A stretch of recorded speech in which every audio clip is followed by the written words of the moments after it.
La diferencia de elevación entre la distancia y el 30%.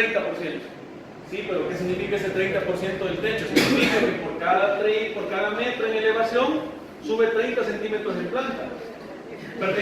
Por cada metro en planta sube 30 centímetros en elevación. ¿Perdón? ¿Me entendieron? No.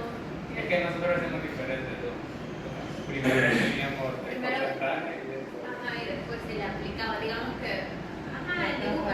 Era como que cuánto le vamos a dar al techo, a 15%, era al revés, o sea, ir del 15% al...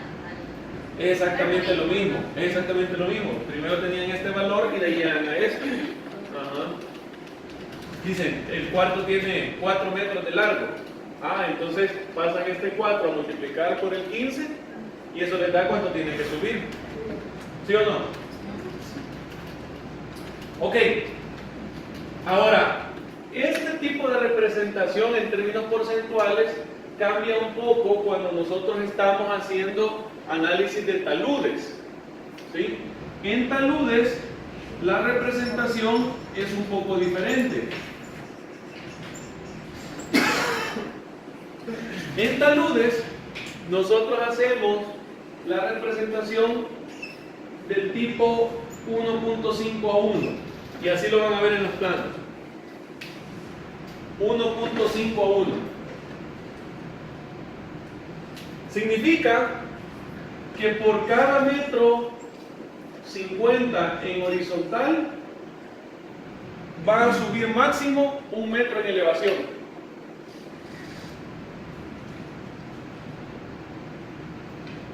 Por cada metro 50 en horizontal va a subir máximo 1 metro en elevación. Los taludes, la pendiente de los taludes nunca se da en términos porcentuales, muy rara vez. Casi siempre está en términos de relación horizontal-vertical. En la cámara están pasando todos los famosos que vienen tarde. Es como la alfombra roja.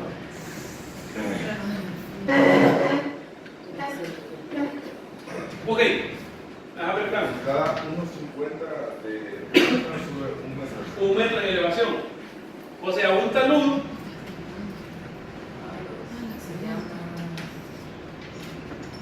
se representa así. 1.5 a 1. Por cada 1 metro 50 en planta sube 1 en elevación. Esa es la relación de taludes más comunes que hay. No es la única, pero es la más común. Quien tiene que determinar la pendiente de los taludes normalmente es un geotecnista, o sea, alguien que es especialista en suelos. Pero fíjense que les voy a contar una experiencia en particular. Nosotros fuimos a medir el basurero de Santa Ana, ¿verdad? Y entonces en el basurero de Santa Ana lo fuimos a medir por una razón. Ahí tenían montañas de tierra, pero eran montañas de tierra que tenían taludes. La cuestión es que nosotros fuimos a medir esos taludes porque la norma de desechos sólidos dice que el talud máximo para una montaña de basura debe de ser de relación 3 a 1. 3 a 1. ¿Qué significa? Que por cada 3 metros en planta suba 1 nada más en elevación. Y tiene sentido, fíjense. ¿Qué será más inclinado? ¿Una relación 3 a 1 o una relación 1.5 a 1? ¿Qué es más inclinado? 1.5 a 1, correcto, porque aquí es 1.5 subo 1 metro. En el otro es 3 y subo 1 metro. Es más tendido, más descansado. Y tiene sentido, les voy a explicar por qué. ¿Se han fijado cómo a veces en las carreteras que tienen los taludes, cuando llueve, amanece la tierra sobre la carretera? A veces, hace poco pasó que llovió y se lavó sobre la carretera del puerto de la Libertad. La función de los taludes básicamente es inclinar la tierra de manera tal que sea segura. Ahora, ¿por qué la norma pide que la inclinación de un talud de basura sea menor? La razón es sencilla. Si llueve, no se lava. O al menos esa es en teoría, ¿verdad? Porque nadie va a querer que llueva y aparezca toda la basura lavada. en todo el relleno sanitario. Claro, para evitar que se lave, hay que inclinar más el talud. ¿Lo ven? Entonces, en términos de taludes, nunca van a ver que dicen, ese talud tiene 20% de pendiente. No, siempre van a decir 1,5,1. Ahora, ¿cómo relacionamos los tres tipos de pendientes que nosotros conocemos? Muy fácil. En términos de relación, esta es, digamos, en términos de talud, esto es 1,5,1, ¿cierto? ¿Cómo sería en términos de pendiente porcentual? Calcúlenlo, por favor.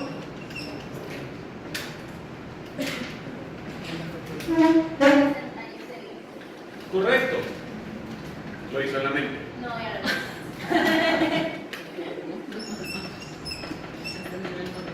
66.7%. 66.7%. ¿Y en términos angulares? Ahí ¿qué pasa si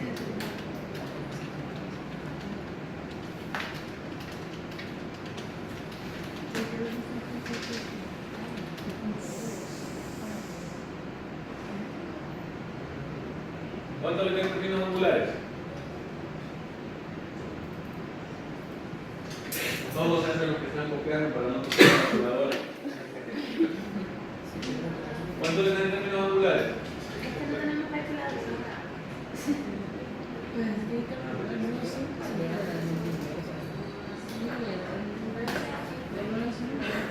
No, no puede ser 45. ¿Qué pendiente diera un ángulo de 45? ¿Qué pendiente diera un ángulo de 45? Puede ser 56.30. Ajá. 56.30.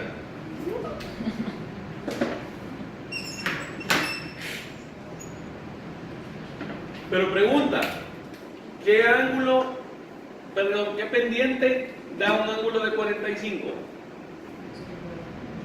¿Cómo? 100%. Correcto. 100% de pendiente. 100% de pendiente significa un ángulo de 45. ¿Por qué? Porque un ángulo de 45 la relación es 1 a 1, ¿verdad? 1 a 1, 1 entre 1, 1. Por 100, 100, 100% de pendiente.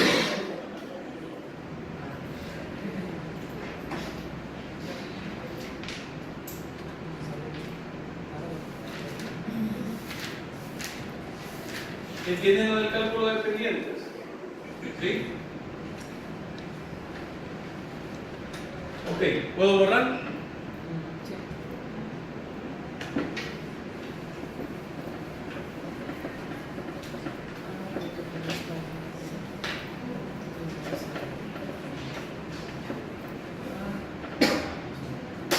Hablemos ahora de otro tema.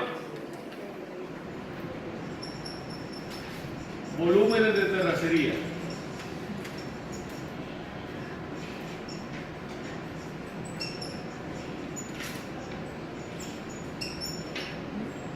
Volúmenes de terracería.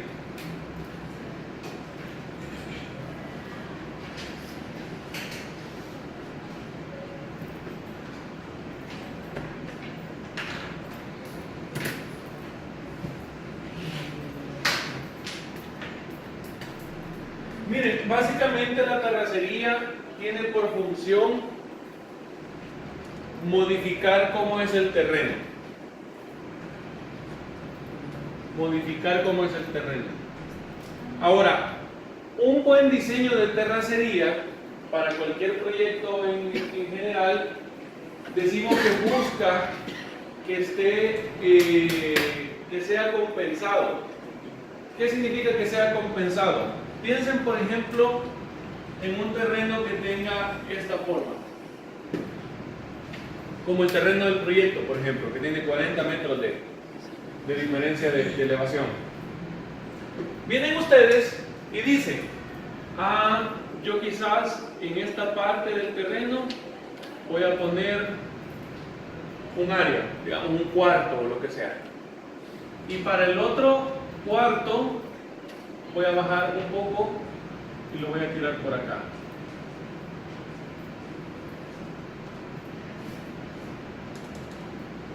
Ok. Si analizan bien lo que está pasando en la pizarra, el terreno natural es como la línea verde. Y su propuesta es dejar las terrazas así como aparecen en las líneas azules. ¿Qué significa? Que toda esta tierra que está acá hay que cortarse, ¿sí o no? Pero resulta ser que también esta tierra que está acá hay que cortar, y esta tierra que está acá hay que rellenarla, ¿sí o no?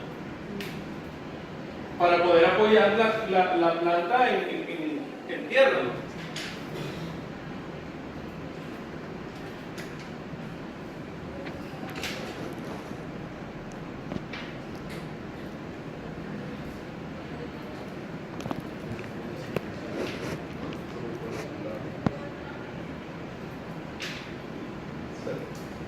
Ok, entonces nosotros buscamos lo que se llama un diseño balanceado. ¿Y qué significa un diseño balanceado? Un diseño balanceado significa que la tierra que yo corte me sirva para rellenar, ¿sí? Y eso se debe a lo siguiente: cuando ustedes hacen terracería podría pasar una de dos posibilidades: o que les falte tierra, es decir, que haya que rellenar más de lo que han cortado, o que les sobre tierra, es decir, que han cortado más de lo que han rellenado.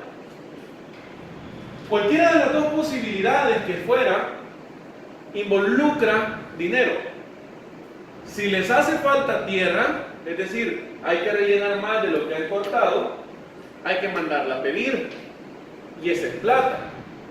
Si les sobra tierra, ni modo que la dejen ahí en el patio del dueño de la casa. Es como, mira, fíjense que para no cobrarle el desalojo, ahí le voy a dejar esa montaña de tierra que me sobró. Ni modo, para afuera. En números redondos, solo por hacer un cálculo rápido, el valor del acarreo, es decir, de mandar a traer tierra o de desalojarla, anda más o menos unos $10. Ahí es un número redondo, $10. Y alguien puede decir, pero $10, llévese todo esto y póngale aguacate. Pero no es tan simple. Y es por lo siguiente. Solo que agacha. Uy, perdón. ¿En serio? Sí, en serio. Todavía. Me va a salir en YouTube. La cuestión es esta. Como les digo, miren, alguien puede decir, pero $10 es barato por metro cúbico de tierra. Sí, pero si son un montón de metros. ¿Conocen el proyecto de Casa del Árbol? ¿Conocen en Santa Rosa, correcto? Es justo la torre de edificios que están haciendo cuando uno viene aquí por la que salten y agarra para los chorros. Vaya. Nosotros pusimos la topografía, Alfa Geomatics puso la topografía de ahí y calculó los volúmenes de terracería. En números gruesos, ahí se movieron 25.000 metros cúbicos de tierra. 25.000 metros cúbicos de tierra. ¿Se había que desalojar? En términos generales, ahorita es lo que se cortó, si no me equivoco, 25.000 metros cúbicos de tierra. Y ese es un proyecto relativamente pequeño. A $10 el metro cúbico es un montón de plata. Por supuesto que sí. Entonces, la idea es generar un diseño siempre balanceado, de manera tal que yo, la misma tierra que corte de un lado, la ponga en otro lado donde tenga que rellenar. Ahora, cuando ustedes encuentran un terreno baldío, digamos, que ha estado ahí suelto durante mucho tiempo, resulta ser que la capa superior del terreno presenta un montón de material que no es útil para construir, desde material orgánico como lo que conocemos normalmente como tierra negra, grama, hasta cosas como, por ejemplo, que la gente ha visto cómo ocupa los predios baldíos, vea, que va a tirar la basura ahí, va a tirar el ripio ahí, entonces, de todo. Yo no sé si entierran el chucho, pero ya se echó de boca a usted. Entonces resulta ser que la primera capa de tierra no es útil para poder construir, porque si ustedes apoyan en la casa o la construcción en materia orgánica, esa materia orgánica tarde o temprano se va a podrir, y cuando se pudra va a perder volumen y se va a asentar. ¿Ya llevaron concreto con Julio? Ahorita la llevamos. Ya, y les ha mostrado Julio las fotos de las casas asentadas, ¿sí? De las fracturas que se hacen cuando las casas se agrietan por terremotos, por asentamientos. Entonces, claro, de repente, con un par de centímetros que baje la casa, ya son grandes esfuerzos a los que se someten los elementos estructurales. Y entonces empiezan a fallar. Entonces se realiza un proceso que nosotros conocemos como descapote. ¿Qué significa el descapote? Significa cortar esa capa superior de tierra que no es útil, que no es viable para construir. Quien debe de determinar cuánto se debe de cortar es realmente un laboratorio de suelos. ¿Sí? El laboratorio de suelos, al estudiar el perfil estratigráfico, dice, mire, fíjese que aquí se ha detectado que los primeros 30 centímetros del suelo son puro sitio. ¿Sí? En términos generales, nosotros decimos que el descapote, en términos prácticos, anda aproximadamente en 40 centímetros. ¿Sí? ¿Qué es lo que yo les he propuesto para el proyecto? Significa cortar parejo 40 centímetros a lo largo de todo el terreno. Cortar parejo 40 centímetros a lo largo de todo el terreno para poder sacar toda esa tierra que no es útil para construir. Quiere decir que nosotros, para poder proponer este diseño, tenemos que comenzar con un terreno que ya está descapotado. ¿Sí? Es decir, que este terreno, antes de estar como estaba la línea verde, estaba como estaba la línea azul. Y se cortó 40 centímetros parejo para poder limpiar toda la tierra mala. Alguien me preguntaba el día de ayer, mire, pero esos 40 centímetros son solo sobre la casa. No puede ser sobre la casa. O sea, esto es lo que se conoce como terracería masiva. La terracería masiva, que se hace con maquinaria pesada, no es tan útil ni tan flexible como para poder decirle, aquí sí porque es la casa, no, ahí no te salgas porque ya no es la casa. Eso es de entrarle parejo a todo el terreno. Y una pregunta, eso que se saló, eso que se quita, eso no se puede usar para... No. O sea, eso sí, definitivamente. Eso tiene que, ajá, correcto. ¿Cómo? El descapote. Se va a dejar, ya voy a ir, se va a dejar a esos terrenos donde han visto que dice que se recibe ripio. Ajá, pues ahí. Vaya, en la cementera cuando se está preparando se vuelve a hacer el capote, cuando quitan el asfalto y todo eso. Depende, Adri, depende, porque hay algunas técnicas en las cuales el asfalto se puede reutilizar para apoyar la nueva carretera. Algún porcentaje, algunas carreteras. Si no, sí se tiene que desalojar, pero no se conocería como descapote eso, porque el descapote es, digamos, el quitar la materia orgánica.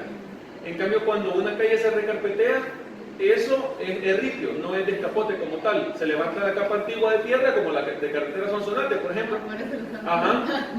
Y, por ejemplo, se ha fijado cómo cierto asfalto viejo lo han acumulado. Pues ese asfalto lo van a reutilizar, pero no es todo y no es siempre. Pero no se conocería como descapote eso. Eso sí es netamente quitar la capa asfáltica vieja. Normalmente el descapote hace referencia cuando uno está en un terreno baldío y hay materia orgánica encima. Entonces, esa materia orgánica, quitarla, eso es lo que se conoce como descapote. O sea, para eso sí que sería como un terreno nuevo. Nuevo para construir, cabal. Como por ejemplo todos los que venden en la Florida, todos los que venden en Los Sueños, todos los que venden en las notificaciones. Hay un montón de lugares, o sea, que toda la vida han sido salvajes y hoy deciden construir. Primero hay que hacer una limpieza. Incluso hay terrenos, por ejemplo, que ya han sido utilizados con otros fines provisionales, vamos a decir, y siempre hay que hacerles un descapote. Porque vaya, ¿se han fijado? Si ustedes tienen un terreno y ese terreno lo ocupan, digamos, qué sé yo, por poner un ejemplo, una cancha, digamos que viven en un lugar o pasan por un lugar o conocen un lugar que había una cancha de fútbol. Mientras la cancha se ocupe, digamos que permanece pelona, vamos a decir. Media vez la cancha se deja de ocupar o media vez el terreno deja de patearse, vuelve a crecer la grama y maleza y las hojas y todo. Entonces esa capa es la que se viene acumulando. O podría pasar otro tipo de cosas. Por ejemplo, yo estuve en un proyecto una vez aquí en la Castellana, townhouses, que son las casitas que se ven como enfrente de la iglesia de los mormones, que ahí donde están esas casas era el plantel provisional de la empresa que hizo la Diego, la Monseñor Romero. Y entonces, ¿qué pasó?